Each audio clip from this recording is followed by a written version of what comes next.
آج کی رات غم کی رات ہے۔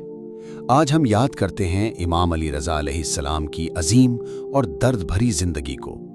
امام علی رضا علیہ السلام رسول اللہ صلی اللہ علیہ وآلہ وسلم کے گھرانے کے 8ویں امام تھے۔ آپ کی ولادت مدینہ منورہ میں 148 ہجری میں ہوئی۔ آپ کے والد امام موسیٰ کاظم علیہ السلام تھے، جو علم، صبر اور عبادت کا روشن مینار تھے۔ بچپن ہی سے امام علی رضا علیہ السلام کا چہرہ نور سے چمکتا تھا۔ جو بھی آپ کو دیکھتا آپ کی شخصیت سے متاثر ہو جاتا۔ آپ سادہ لباس پہنتے تھے، لمبا عربی جبہ، ہلکا سبز یا بیج رنگ کا لباس، کندھوں پر عبا اور سر پر سفید عمامہ۔ آپ کی گفتگو نرمی، حکمت اور محبت سے بھری ہوتی تھی۔ مدینے کے لوگ اپنے مسائل لے کر آپ کے پاس آتے اور آپ ہر شخص کی رہنمائی فرماتے۔ آپ کا علم اتنا وسیع تھا کہ بڑے سے بڑا عالم بھی آپ کے جواب سے حیران رہ جاتا۔ جب امام موسیٰ کاظم علیہ السلام کی شہادت ہوئی تو امامت کی ذمہ داری امام علی رضا علیہ السلام کے کندھوں پر آ گئی۔ یہ وقت بہت سخت تھا۔ عباسی حکومت اہل بیت سے خوفزدہ تھی۔ مامون عباسی امام کی مقبولیت سے پریشان تھا۔ اس نے امام کو مدینہ سے خراسان بلانے کا فیصلہ کیا۔ امام جانتے تھے کہ یہ سفر عام سفر نہیں، یہ شہادت کی طرف بڑھتا ہوا سفر تھا۔ جب امام مدینہ چھوڑنے لگے تو شہر کی فضا سوگوار ہو گئی۔ لوگ روتے ہوئے امام کو رخصت کر رہے تھے۔ امام نے اپنے نانا رسول اللہ صلی اللہ علیہ وآلہ وسلم کے روضہ مبارک کو الوداع کہا۔ یہ منظر بہت دردناک تھا۔ امام کا قافلہ ریگستانوں اور شہروں سے گزرتا ہوا خراسان کی طرف بڑھ رہا تھا۔ جہاں جہاں امام رکتے، لوگ علم حاصل کرنے کے لیے جمع ہو جاتے۔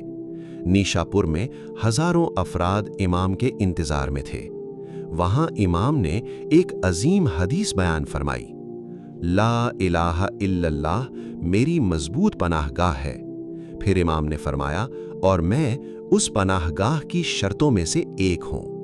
یہ الفاظ آج بھی مومنین کے دلوں کو روشن کرتے ہیں۔ مامون نے امام کو ولایت عہد یعنی ولی عہد بنانے کی کوشش کی۔ امام نے مجبوری میں قبول کیا، لیکن دنیا کی محبت میں نہیں۔ آپ ہمیشہ حق اور سچ کے ساتھ کھڑے رہے۔ درباروں میں مناظرے ہوئے، بڑے بڑے علماء امام کے علم کے سامنے خاموش ہو گئے۔ امام علی رضا علیہ السلام کا علم سمندر کی طرح گہرا تھا۔ آپ کی عبادت راتوں کو زندہ کرتی تھی۔